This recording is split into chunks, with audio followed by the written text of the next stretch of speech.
We found a wooden mask nailed to a tree, and it was still wet with sap. The sap glistened in thin amber veins along the grain, trembling as if the tree itself were sweating. It gathered at the chin of the mask and fell in slow, deliberate drops to the forest floor. Each drop struck the leaves with a soft, sticky pat that sounded too loud in the hush around us. The smell was sharp and green, freshly cut wood, bright and almost citrusy, layered over the deeper rot of damp soil and old bark. It was the scent of something wounded. "Someone was here," Malik said. His voice felt misplaced, like it didn't belong in the air. The forest swallowed it whole. The mask was carved from pale wood, its surface still raw where tools had shaped it. The eyes were hollow ovals. The mouth was parted slightly, as though mid-breath. The features were not stylized or ceremonial. They were human, uncomfortably human. The nose crooked just slightly to one side. A faint indentation above the lip, like a scar. Like mine. I told myself that was coincidence. Human faces follow patterns. The nail pinning it to the tree wasn't metal. It was a sharpened length of branch driven through the forehead into the living trunk. Sap welled around the puncture, slow and steady, seeping down over the mask's brow like sweat. Tessa stepped closer. "It's fresh," she whispered. "You can smell it." We all could. The scent thickened, almost syrupy, clung to the back of my throat. The tree behind the mask was an old cedar, bark ridged and furrowed like an elderly palm. Its branches shifted above us, though there was no wind. Somewhere deeper in the woods, something knocked, wood on wood. A dull, rhythmic tapping. Malik turned toward the sound. "Woodpecker," he muttered, too quickly. The tapping stopped. Silence pressed in, dense as wool. No insects, no birds. The air felt suspended, as if the forest had paused mid-breath. We should have left then. But the trail behind us had already begun to blur. Not vanish, just soften. The undergrowth seemed thicker than it had an hour ago. Branches leaned inward, knitting shadows across the narrow path. "It's probably some art project," Tessa said. "Local kids. Out here." Malik scoffed. "There's no road for miles." I reached toward the mask before I could stop myself. The wood was warm. The sap on its cheek smeared across my fingertips, tacky and fragrant. For a fleeting second, I felt something pulse beneath it. Not a heartbeat exactly, but a faint, living resistance. I jerked my hand back. The hollow eyes seemed deeper now. We left the mask where it was and continued forward. The trail curved gently downhill, toward the creek we'd marked on the map. The forest grew denser, trunks crowding closer together. Their bark bore scars, long vertical gouges that hadn't been there before. Or perhaps we hadn't noticed them. Each gouge oozed sap. It dripped without wound. No fresh cuts. No exposed wood. Just amber beads forming along intact bark, sliding downward in languid trails. "That's not how trees work," Malik said. The ground underfoot felt softer. My boots sank deeper with each step, as if the earth were loosening. The smell of sap thickened until it coated the air, sweet and cloying. Behind us, something moved. Not the snap of a twig. Not a clear footstep. A shifting. A weight transferred carefully from one unseen place to another. We stopped. The forest stopped with us. Then, from somewhere to our left, Tessa's voice whispered, "Guys!" We turned sharply. Tessa stood to my right, eyes wide. The whisper came again, closer. "Guys!" It was my voice. It drifted between the trees, soft and uncertain, as though I were lost and calling for help. Malik's jaw tightened. "Okay, that's not funny." I didn't. My words felt small, inadequate. The whisper moved behind us. "Guys!" It was perfect. The slight rasp in my throat. The cadence. The branches above shifted. Leaves brushed against one another in a susurration that almost formed syllables. The sound wasn't random.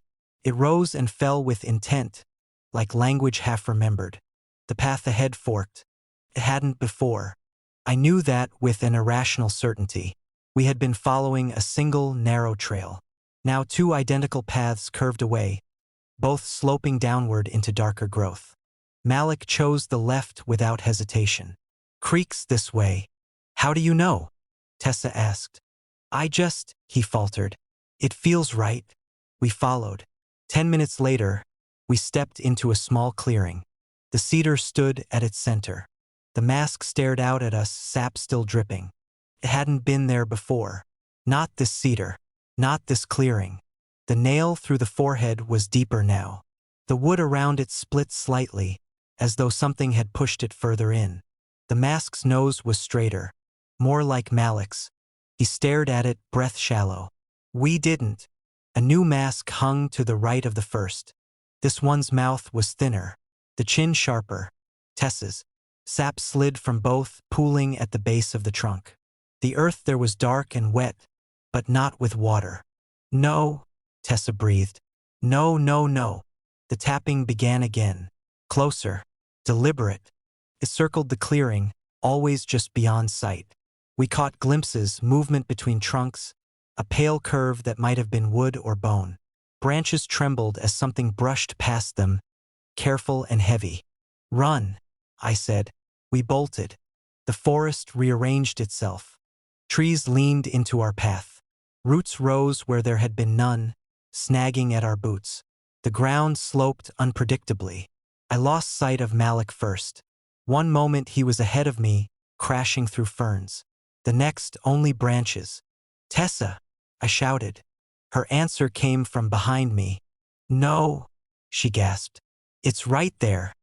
Her scream cut short, not abruptly but as if muffled by layers of cloth. I stumbled into another clearing. 3 masks hung in a semicircle around the trunk. Mine was the newest. The features were unmistakable now. The slight crook of my nose, the faint scar above the lip, the eyes hollow and waiting. Sap dripped from the chin in slow, rhythmic drops. Behind me, something exhaled. The breath was warm against the back of my neck, carrying the scent of sap and damp bark. It inhaled again, deeper this time, as though sampling me. I didn't turn around. The masks creaked softly as the branches shifted. The semicircle tightened, trunks angling inward, enclosing the space. The whisper came from everywhere at once. "We found a wooden mask nailed to a tree." My own voice, Malik's, Tessa's, layered together. And it was still wet with sap. The words were patient, savoring. I understood then. The masks were not trophies.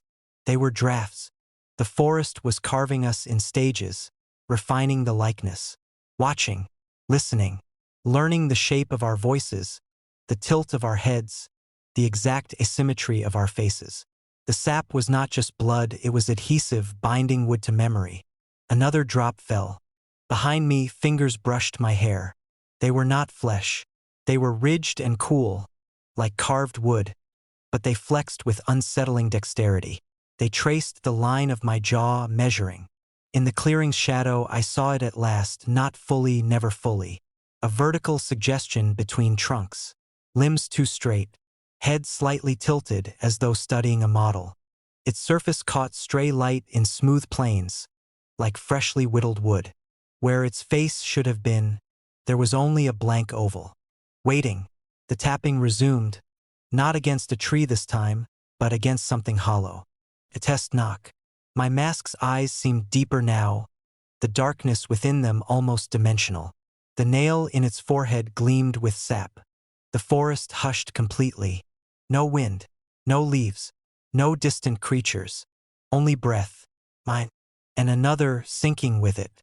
The blank face leaned closer, aligning itself with the mask on the tree, comparing contours. The whispers softened into a murmur of approval. The nail twitched, and somewhere behind me, I heard the careful, deliberate carving begin. Something kept knocking from inside the hollow trees as we passed. At first it was distant, soft, exploratory taps that could have been a woodpecker testing bark. The forest was thick with cedar and fir, their trunks old enough to split and hollow with age. Wind could have done it. Falling branches.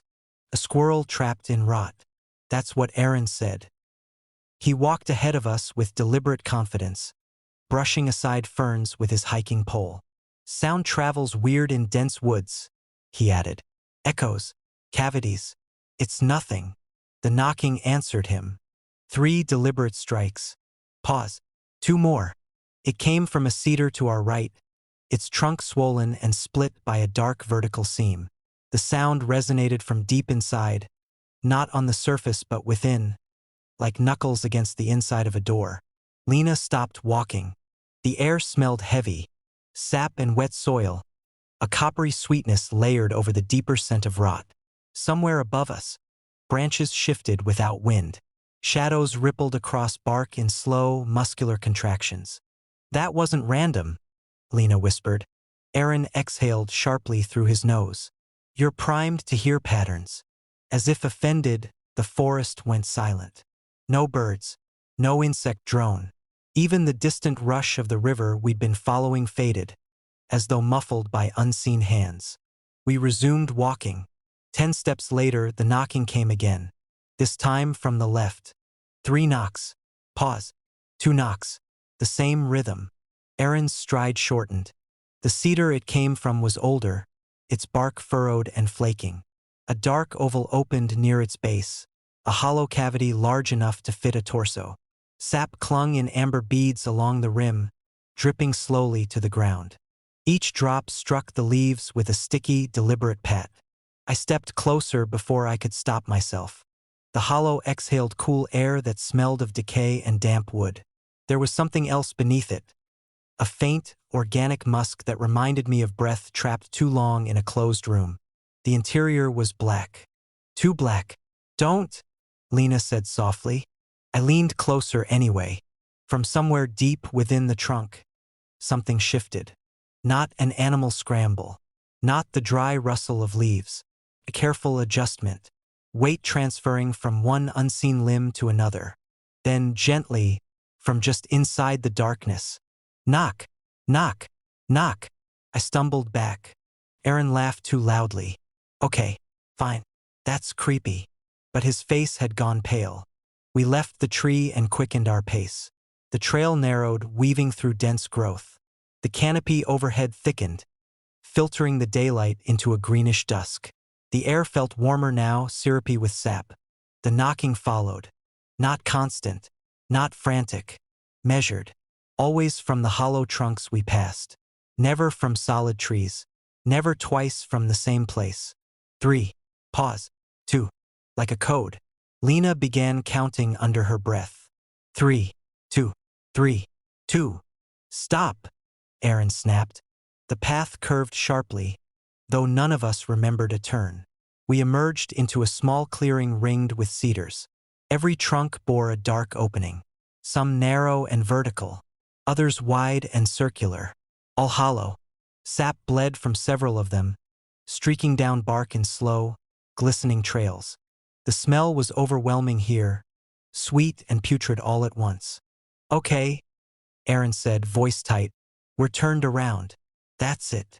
Knock, knock, knock, came from directly behind him. He flinched. Pause. Knock, knock. The sound reverberated through the clearing, not loud but resonant, like knuckles against the inside of a coffin lid. Lena's breathing grew shallow. It's not random. It's answering. As if in confirmation, the tree opposite us responded. 3. Pause. 2. Then another. And another. The clearing filled with the rhythm, staggered but synchronized, like a conversation carried through wood and sap. Aaron spun in a slow circle. It's animals. Multiple animals. The bark of the nearest cedar bulged slightly. I swear it did. The grain shifted under the surface, lines bending and curling until they formed something like an eye. Not detailed, just the suggestion of an oval indentation where bark thinned and darkened. Watching, Lena saw it too. It's reacting, she whispered. The knocking stopped abruptly. Silence crashed down, heavier than before. Then, from inside the hollow nearest to Lena, a sound emerged that was not knocking. It was her voice. Aaron? It called softly, perfectly pitched. The same tremor at the end of his name. Lena's mouth fell open. I didn't. The voice came again, from deeper within the trunk. Aaron. Aaron backed away from the tree as if it had lunged. "That's not funny," he said, though neither of us had laughed. From another hollow behind me, I heard my own voice whisper, "It's fine." The words I had said earlier on the trail. The forest had kept them, stored them. The bark on several trunks began to shift, grain patterns tightening into shapes. Curves that suggested cheekbones, knots darkening where eyes might be. Not fully formed faces. Not yet. Drafts. The path we'd entered from was gone. Where open trail had been, trunks now stood shoulder to shoulder, their bark unbroken, roots tangled thick as woven muscle. "We didn't walk this far," Aaron muttered. "We couldn't have." The knocking resumed, closer now, no longer distant or polite. 3. Pause. 2. 3. Pause. 2. It encircled us. Lena covered her ears, but the sound traveled through the ground, through the air inside her lungs. I could feel it in my ribs, a dull percussion against bone.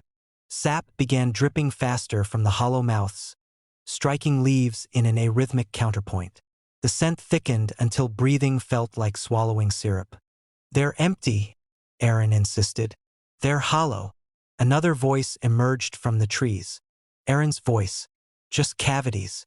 Just echoes. It came from 3 different trunks at once. His own denial repeated back to him. He staggered backward into a cedar. His hand sank into a seam in the bark as if the wood had softened. He yanked it free with a wet sound, fingers slick with sap. The knocking pattern changed. 3. Pause. 2. 3. Pause. 2. Then, 1. A single knock from directly behind me. Slow. Intentional. I turned. The hollow in that tree was large enough to crawl into. Its interior was not entirely dark now.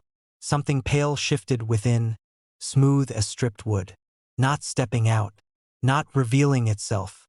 Waiting. The bark around the opening had formed a crude oval.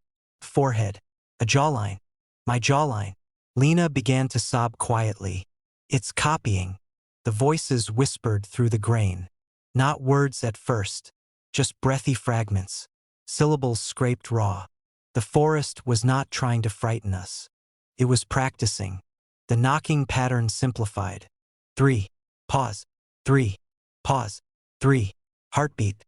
The hollows answered one another in steady pulses that synchronized until the entire clearing throbbed with it. The ground seemed to flex subtly beneath our boots. Aaron lunged toward what he thought was a gap between trunks. He pushed through and emerged back into the clearing from the opposite side. The forest folded him neatly back into place. "We're not moving," Lena whispered. "It's moving." The bark faces sharpened incrementally. Knots deepened. Splits curved into lips. From every hollow, our voices murmured in overlapping threads. Memories of our words, our breaths, the cadence of our fear. The single knock came again from behind me. Closer. I felt air shift at my back, cool and damp and patient. Not a rush. An exhale. I didn't turn this time. The knocking stopped. All at once. The silence that followed was immense. So complete it rang in my ears. Then, from every hollow trunk in the clearing, in perfect unison, came 3 slow knocks. No pause. Just 3. A decision. The bark faces stilled, their unfinished features set in quiet concentration. The sap dripping slowed to a languid crawl. The forest had learned our rhythm. Didn't need to call anymore. It would knock from inside the trees long after our own hands were gone.